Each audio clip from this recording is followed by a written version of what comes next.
Okay, Animal Crossing, what do we have in store for today?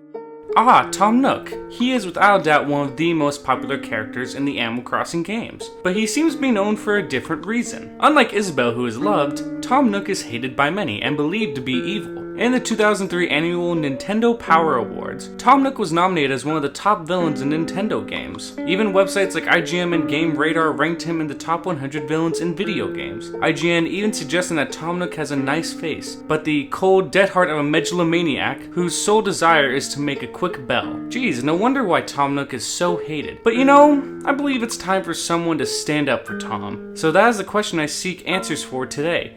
Is Tom Nook truly evil? Let's look into it.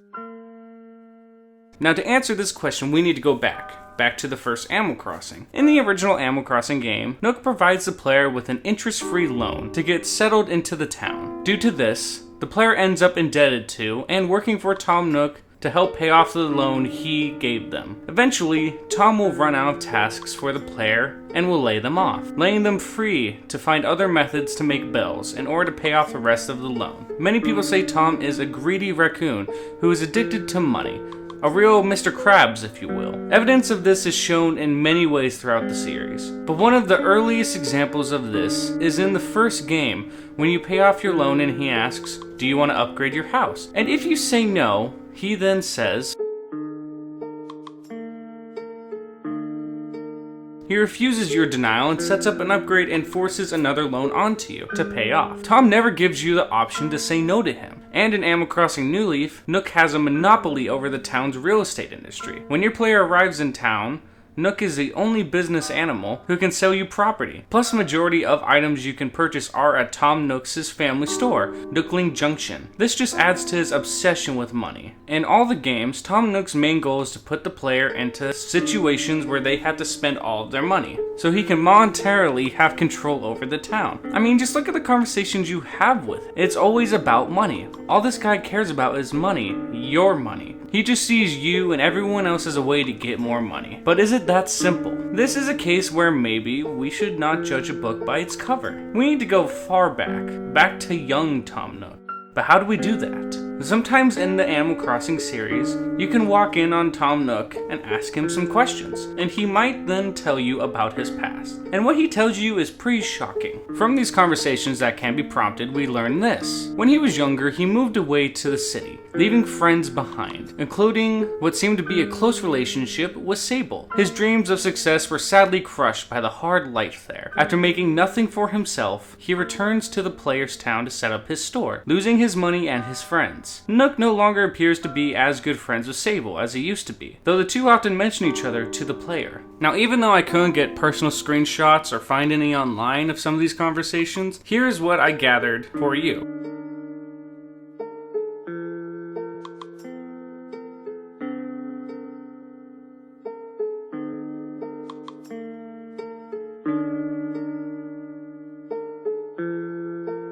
So what does this all mean? Tom had lost everything, friends and money, and has overcame it. He may appear obsessed with money, but think about from his shoes. He lost everything, and now he has desire to come back even stronger. He desired to never be back at the bottom again. Just look how small his store was in the first Animal Crossing. It was just wood nailed together with some metal as the roof. When you first meet Tom, he doesn't have a lot. Something that shows how much he doesn't have in the beginning is in the Japanese version of Animal Crossing, where you can wake up Tom Nook in his store late at night. Do you know what this means? He lives at his store.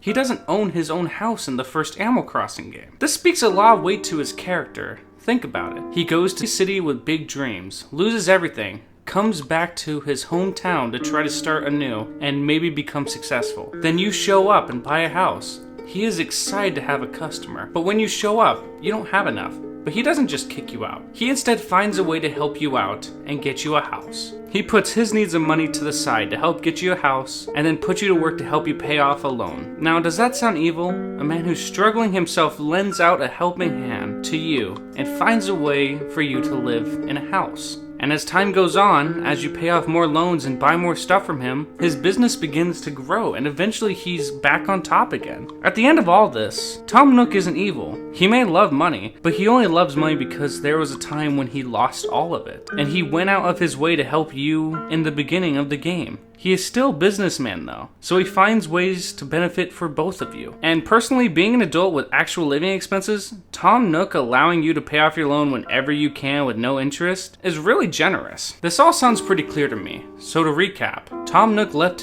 for his dreams in the city, failed and lost everything, came back to his hometown, set up a shop, helps you because you come wandering off a train with no house arrangements and almost no money, and then you're given a house on short notice with a debt that's pretty much optional. And due to falling to the bottom, he is now focused on getting money so he'll never be at the bottom again. And to end all of this, Tom Nook and Happy Home Designer also admits to the player that he donates 90% of his proceeds to an orphanage 3 towns over, and has a wing named after him there. So I have to ask the question to you, is Tom Nook evil? I look forward to seeing what you guys think, so please leave your comments below. I'll see you guys all next time. Thank you for watching.